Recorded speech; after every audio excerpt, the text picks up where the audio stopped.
Good day, and welcome to Quilting with Dawn, Taming Mount Scrapmore. I'll be up front, I'm not quilting in this video. What I thought I'd do is, instead of making you wait for the next Quilting with Dawn video, because I know you're all just so waiting for the next one, I thought I'd show you something that Carolyn is up to right now. Some of you that have watched the last series of Quilting with Dawn, one of the things I did show as an interlude was Carolyn and I working on a pile of her cloth material scraps, which she dubbed Mount Scrapmore. What we were doing then was sorting the materials into various sizes and types so that she could do something with them.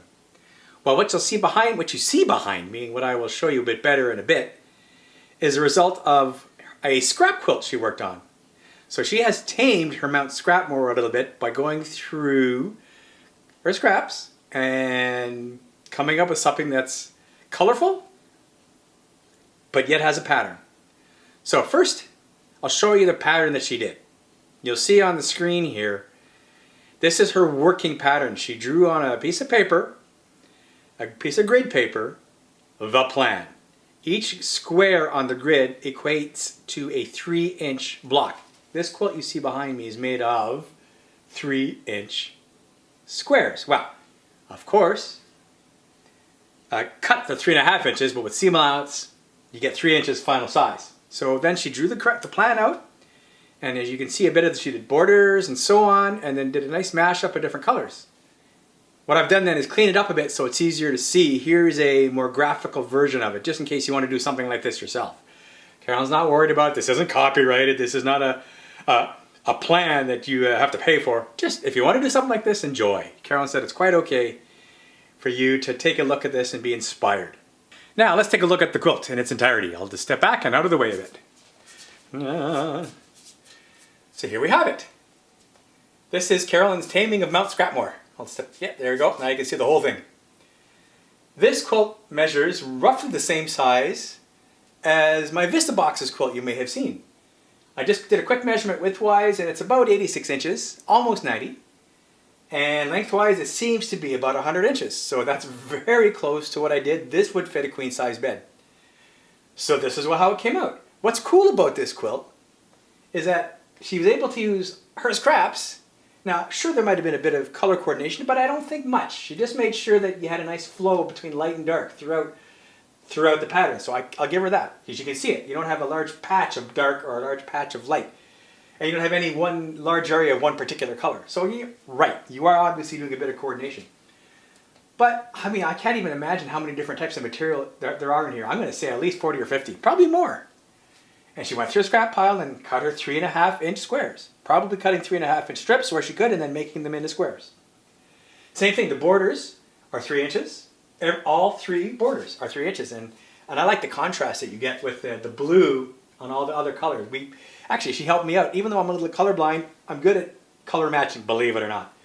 And we both decided, yeah, this is a nice blue to provide a nice contrast and accompaniment to the plethora of different colors you get in the scraps. There's one other detail that you may have noticed. She purposefully did the outer border here, and of course all the way around. She purposefully did it so that there was a checkerboard pattern. That you definitely had dark, light, dark, light, dark, light.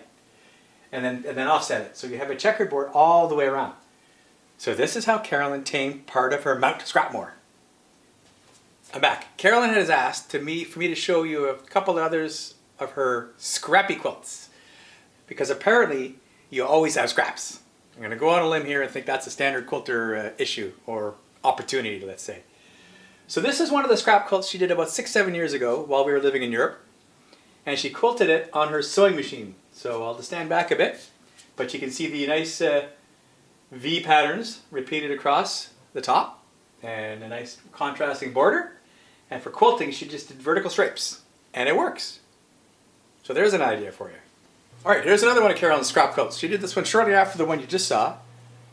She sewed it in Belgium around 2018, let's say, and then she actually long-armed it after we moved to this house and we set up her studio with her long-arm machine. Interesting pattern. If I recall, I remember when Carolyn did this, it took quite a bit of math to get the pattern and the staggering to be the way she wanted it to do. But the other unique part about this is it's a crumb quilt, in the sense that all these color strips are stripes, are blotches, are chunks of fabric in no particular size, shape, or order. So I'm not exactly sure how she does it, but it more or less boils down to you sew a bunch of stuff together and just keep adding pieces to every straight edge you can find until it grows into this thing. And then you cut it into strips. I think that's how she did it. So she built this blob of colors with her scraps, crumb at a time, and then cut it into strips, and here we are. Carolyn also says she's not going to do another one of these as far as crumb quilts. I guess this was not something that catches her interest, but I mean, it looks pretty cool. Here's a scrap quilt that Carolyn very recently finished. Before the Mount Scrapmore one that we started with. In fact, I think she did this about a year ago. And once again, it's pretty straightforward. This time she sewed the strips on angles, staggered them, and all the strips are not the same width, just kept sewing on strips. Cut them into blocks on the diagonal, and then made the quilt. This one's a bit smaller than a queen size, but it's a nice looking quilt. Let's see, it's 1, 2, 3, 4, 5, 6, 7, 8 blocks by 1, 2, 3, 4, 5, 6, 7, 8, 8 by 9 blocks. And I'm looking at this, and I'm seeing they're about 8-inch blocks. So there you are. Maybe 7-inch, because 9-inch blocks. I don't know if you heard that. Apparently they're 9-inch blocks. So there you have it, with a nice dark border. So, I wanted to show you guys we have a new quilting cat in our fold. This is Whiskers. I just woke him up. He's not a stray, but we took him from friends of ours. She has to move into a place that they don't allow kitty cats.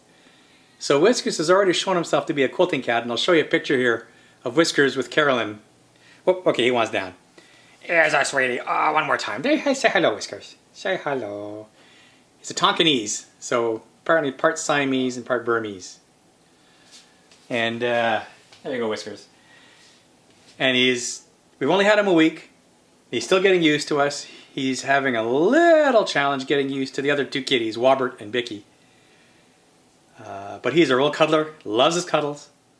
This'll wrap up Quilting with Dawn and Taming Mount Scrapmore. I've now shown you 4 different ways that you can tame your scrap pile with quilts.